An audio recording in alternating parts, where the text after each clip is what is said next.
Hello everyone and welcome back to episode 5 of Midnight Brew and Mysteries. Thank you so much for tuning in today. In today's episode, we're going to be discussing the Conjuring House. Not only has this infamous house been a beacon of paranormal activity, but also the beginning of some of the scariest movies ever made. There have been 9 movies made about the Conjuring House and various entities from the Conjuring House. The Conjuring 4 being the most recent, which was released on September of 2026. However, what is the true story of the Conjuring House and what is just Hollywood glitz? And today's episode is actually a episode which was requested by one of my viewers, and I am very excited to be doing it today. But I do have to admit to you guys that I am actually someone who has never watched any of the Conjuring movies. I know, you guys are probably like, Susie, what is wrong with you? Why have you not seen them?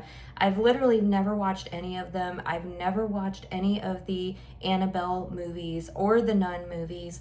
If I have to confess to you guys, I'm a little bit of a wimp when it comes to like very gory movies. And I'm also kind of a wimp when it comes to movies that are about like dolls. I know this can sound very like silly, but I was actually very terrified of Chucky as a child, like really terrified of Chucky. Now when I watch Child's Play, I'm like, this is so lame. Like Chucky is like not even scary. But as a child, I was really scared of Chucky, and I also had some dolls and toys that were a little bit creepy, so I feel like it kind of like made me scared of some of my toys as a child. But yes, I've never actually watched any of the Conjuring movies.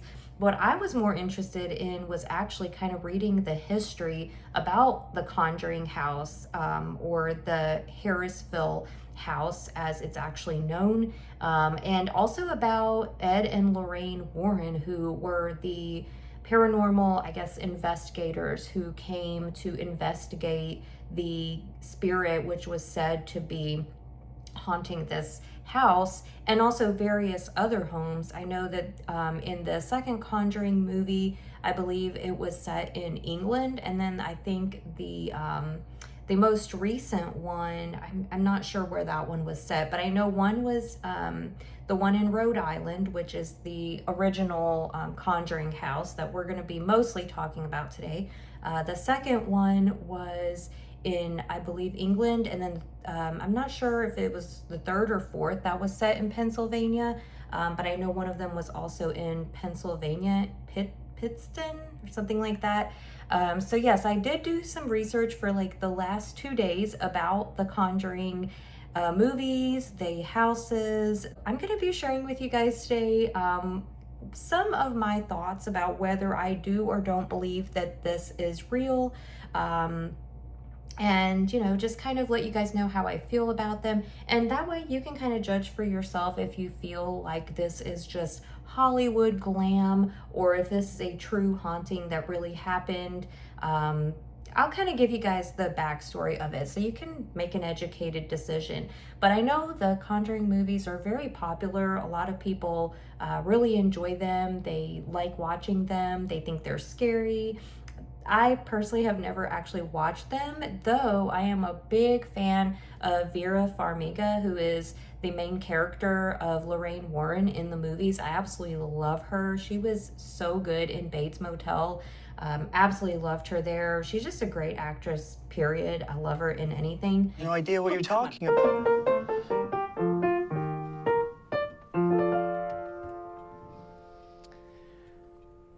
Mr.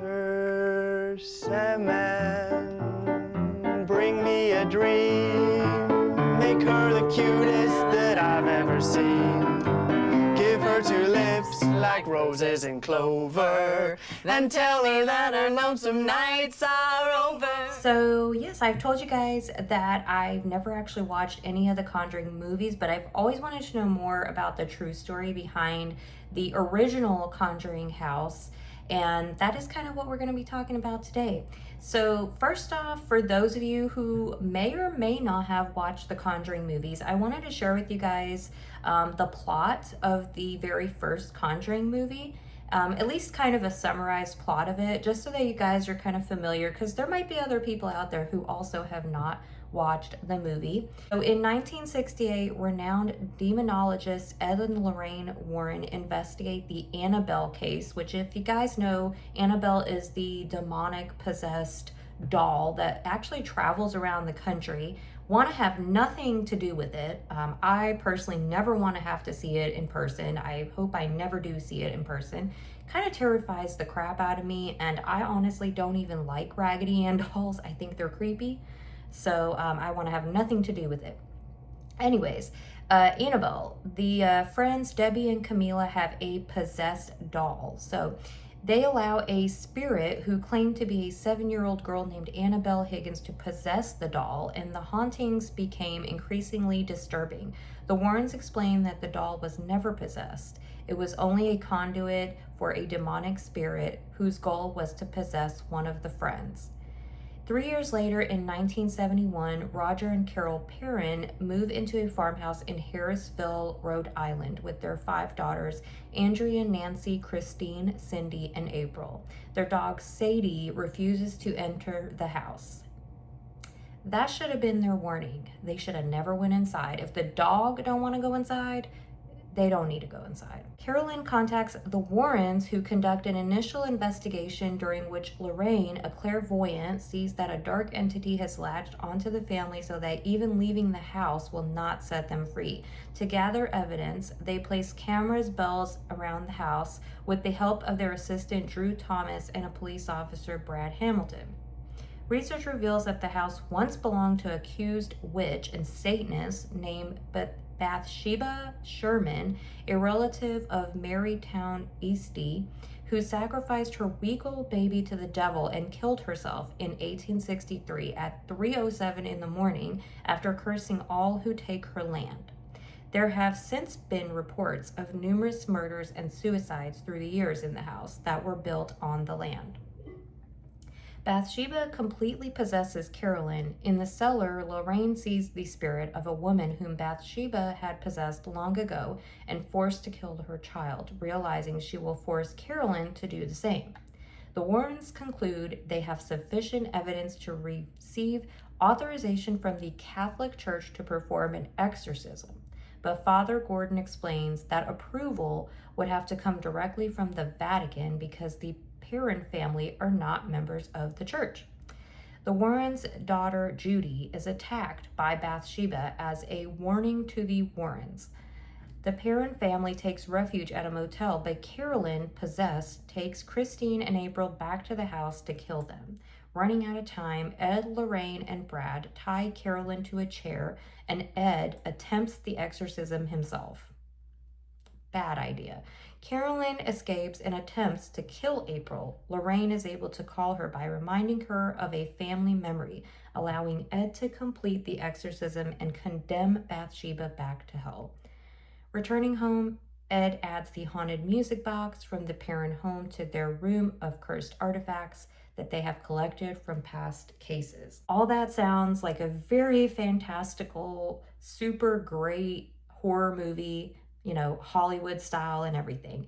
But a lot of that, sometimes as I'm kind of listening to the plot, I'm like, that definitely doesn't sound like a real thing. So that actually kind of led me on a journey to find out more about this house, the Harrisville house. So the actual house from The Conjuring is a pre-Revolutionary War colonial located in Burrillville, Rhode Island, within the village of Harrisville, and it was built around 1736. The house, once known as the Arnold Estate, is quite old. It's at 1677 Round Top Road, Harrisville, Burrillville, Rhode Island. So this was actually a house that you could literally go to and have tours of the house. It looks like on the internet, the webpage is still up and it looks like it's operating, but from what I've read, supposedly you can't take tours anymore. The person that had bought it was doing tours for a long time, and it looks like they had to stop doing them. I think probably because there was just so many probably people just randomly like dropping by there, maybe coming by, trespassing, lingering around. It looks like you can't even really look it up on Google Maps anymore, but it was a place that actually did tours.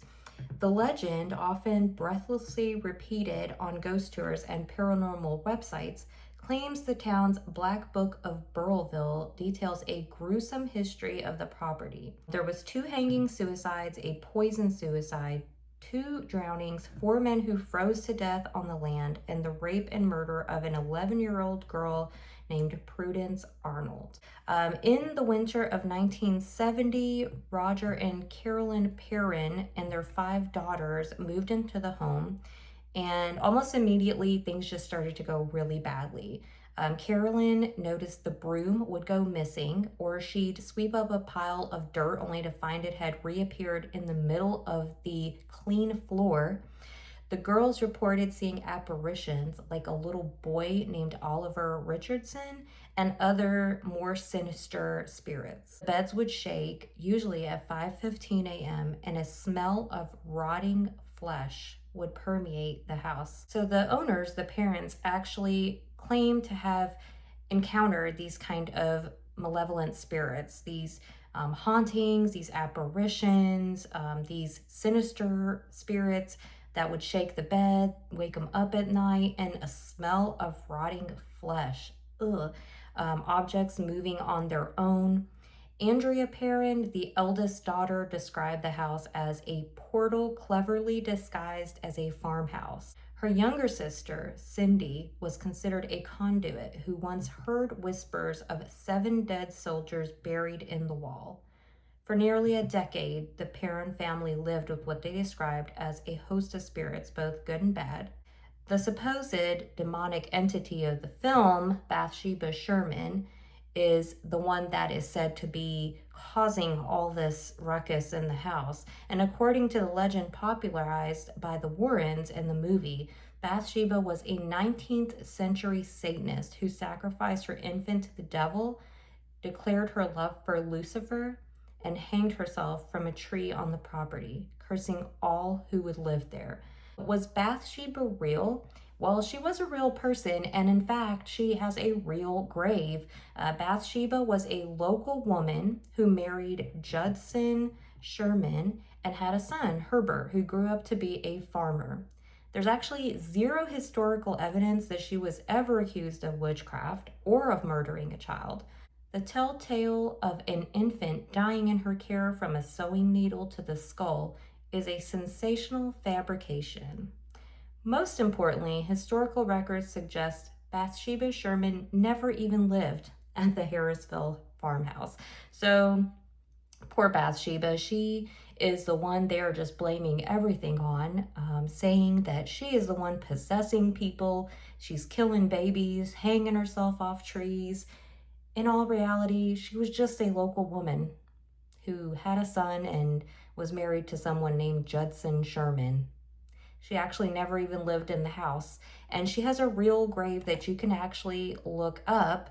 Her grave is actually on findagrave.com, so you can get on findagrave.com and actually visit Bathsheba Sherman's actual grave. She actually died due to paralysis caused by a stroke at 73. So how does this make me feel about the movie and about this legend so far? Do I think it's real? Is it scary to me? So I did watch some of the movie. I did think it was kind of scary, a lot of jump scares, did creep me out a little bit. Acting was great in it, and I really liked kind of like some of the camera work, where they would kind of follow them down into like the cellar, follow them around the house. It was a really good, well put together Hollywood style movie. But honestly, like from the get-go, I feel like the plot kind of was like, I feel like it's a little bit over exaggerated. And then after reading about poor Bathsheba, I'm like, this poor lady, they're just like slandering her name, and she doesn't even have anything to do with all these possessions and all this stuff going on. Andrea Perrin, the oldest daughter, wrote in her trilogy of books, House of Darkness, House of Light, that Andrea's books are largely based on her mother, Carolyn's research. This included talking to locals and validating their accounts via psychics. Kind of interesting. I would really like to read the books. I'm actually going to add this to my Libby, but I'm kind of interested in reading this trilogy of books that Andrea Perron wrote, The House of Darkness, House of Light, because they're kind of talking a little bit more about things that were going on in the house, where they supposedly interviewed people that lived there in Harrisville and gave their accounts. So it'd be kind of interesting. I'm definitely kind of interested in reading those books in case you guys are as well. I think I'm going to definitely read them. And if I do, I'll probably post an updated episode one day telling you guys what I thought about them. In 2023, Netflix released a documentary titled The Devil on Trial, which centered on the fourth film in the franchise, The Conjuring, The Devil Made Me Do It. In it, the Warrens were depicted as swindlers who preyed on vulnerable families. They combined extraordinary tales with pseudoscience to create the narratives used to sell their stories. So more and more, it's just kind of sounding like the Warrens were just basically these con artists who made up these extravagant tales, possibly making up a lot of the things that they're saying happened in the Harrisville house and the other houses depicted in the movies as well, in England or in Pennsylvania. And that they were just nothing more than swindlers, which is kind of sad if you kind of think about it, because I feel like they were preying on individuals who probably really thought that things were going on, and maybe things really were going on, but they were saying it was one thing, could have really been something else. And I just feel like they were kind of preying on people in a vulnerable state. Despite the also well-known Annabelle doll, which made appearances in the movies, Annabelle has nothing to do with the actual Harrisville house. She is said to be just another story the Warrens brought to light and fame. So Annabelle actually has absolutely nothing to do with the Harrisville house. There is, I believe, a copy of an Annabelle doll at the Harrisville house. So when you would go tour there, you would see her sitting in the little box, kind of cage looking type cabinet. It's not the actual real Annabelle doll. The real Annabelle doll is actually doing a tour around the country, which I just am curious. I'm gonna have to look this up, if the Warrens are actually the ones touring her around the country, or if someone from their estate is the one touring her around the country. But last I heard, she was somewhere in New Orleans, so I hope they don't bring her anywhere here to Florida. We don't need any of that. After it was sold by the parents, and it had quite a few different owners.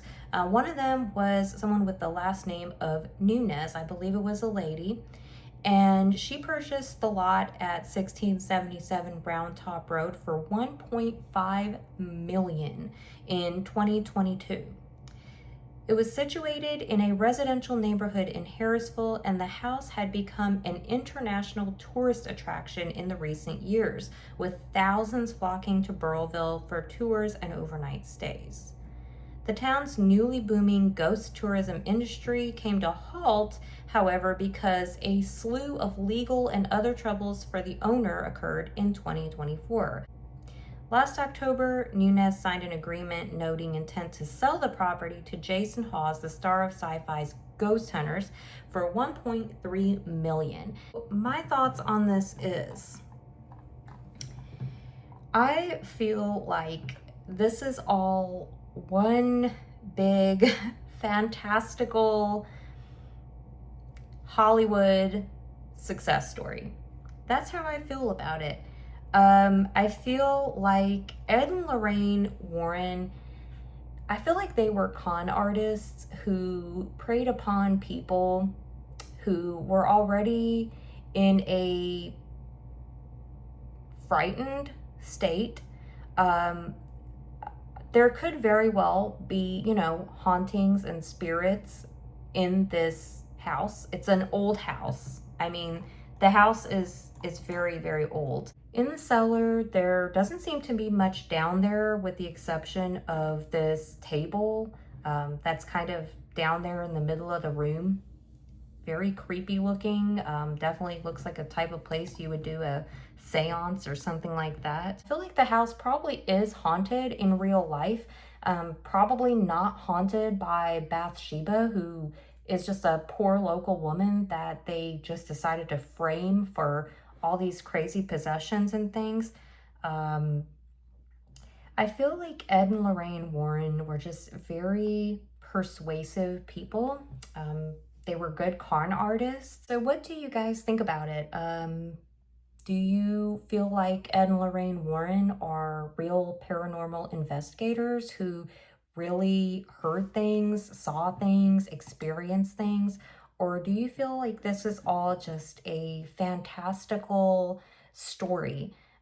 Even in the interviews where they interviewed the parents, supposedly, the parents talked about all the various things that happened in the house. However, there really isn't much like actual film evidence or even photo evidence of things actually happening in the house. There's interviews, there's like some audio clips of what they're claiming in some of the other Conjuring movies are actual possessions that occurred. But I don't know, I just don't really see a whole lot of concrete evidence about the actual goings on there. I don't really see a whole lot. So, me personally, I feel like the house probably really is haunted. I wouldn't want to go there. What do you think? Do you think the Conjuring movies are based on real life hauntings? Do you think those things in the movies actually happened? And do you think that Ed and Lorraine Warren were real paranormal investigators? Do you think that they really saw and heard these things? Or have you seen the most recent Conjuring movie where they basically depict them as swindlers?